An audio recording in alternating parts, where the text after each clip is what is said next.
ગદ્દા પ્રથમ પ્રકરણ 28મું સત્સંગમાં ઘટે વધે તેના લક્ષણ અર્ધબળ્યા કાષ્ઠનું સંવત 1876ના પોષ સુધી 14 દિવસ શ્રીજી મહારાજ શ્રી ગઢડા મધ્યે દાદા ખાચરના દરબારમાં શ્રી વાસુદેવનારાયણના ઓરડાની હારે જે ઓરડો તેની ઓસરીએ ઢોલિયા ઉપર વિરાજમાન હતા અને સર્વશ્વેત વસ્ત્ર ધારણ કર્યા હતા ને પોતાના મુખારવિંદની આગળ સાધુને જમવાની પંક્તિ થઈ હતી।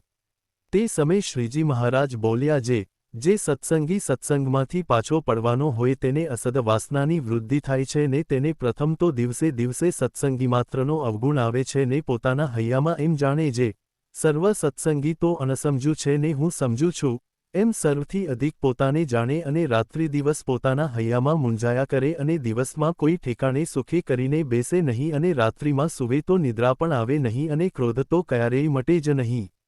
ને અર્ધબળેલા કાષ્ઠની પેઠે ધૂંધવાયા કરે એવું જેને વર્તે ત્યારે તેને એમ જાણીએ જે એ સત્સંગમાંથી પડવાનો થયો છે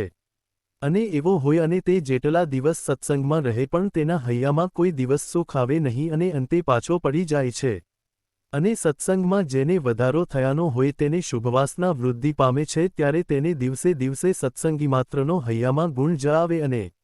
સર્વ હરિભક્તને મોટા સમજે ને પોતાને ન્યૂન સમજે ને આઠે પહોર તેના હૈયામાં સત્સંગનો આનંદ વર્ત્યા કરે એવા લક્ષણ જ્યારે હોય ત્યારે જાણીએ જે શુભ વાસના વૃદ્ધિ પામી છે અને તે જેમ જેમ વધુ સત્સંગ કરે તેમ તેમ વધુ સમાસ થતો જાય અને અતિશય મોટેપને પામી જાય છે। એવી રીતે શ્રીજી મહારાજ વાત કરીને જય સચ્ચિદાનંદ કહીને પોતાને આસને પધાર્યા। ઇતિ વચનામૃતમ 28। અવાજ અવનવા ભક્તિ મેં વિડિયો માટે વિડિયો કો લાઇક અને અમારી ચેનલને સબસ્ક્રાઇબ કરો અને બેલ આઇકન દબાવો જેથી સૌથી પહેલા વિડિયો તમારા સુધી પહોંચે।